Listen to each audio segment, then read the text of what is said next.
That's incredibly hard to process. Which brings us straight to the why. Why does this happen? Is it purely cultural?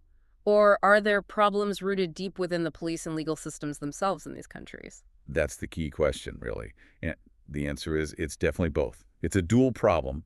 There's a strong cultural element, but it's also deeply institutional. Okay, let's start with the cultural side. What are those norms in Southern Africa? Culturally, the ideas around masculinity are just incredibly powerful and deeply rooted.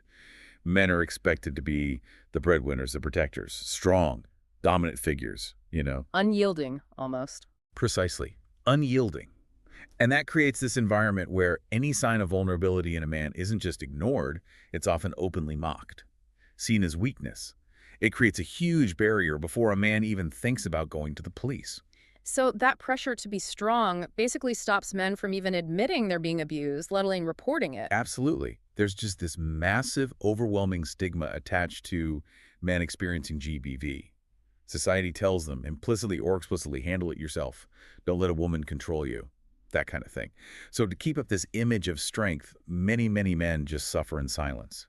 And it's not just the police. They face potential ridicule from their communities, friends, even their own families. It makes speaking out incredibly difficult. Okay, so that's the cultural pressure. What about the institutions, the laws, the police procedures? Surely there are laws against domestic violence that apply to everyone. Yes, on paper, the laws are there. South Africa has its Domestic Violence Act. Botswana has its own. These offer general protections. But the real issue is enforcement. They're not applied equally. Exactly. They are often seriously under-enforced when the victim is male. And a huge part of that comes down to police training, or rather the lack of it. Officers are frequently just undertrained in even recognizing that men can be victims of domestic violence. Their training often focuses almost entirely on scenarios with female victims. So they're not equipped. They're ill-equipped to identify it, sometimes even to believe it when it's right in front of them.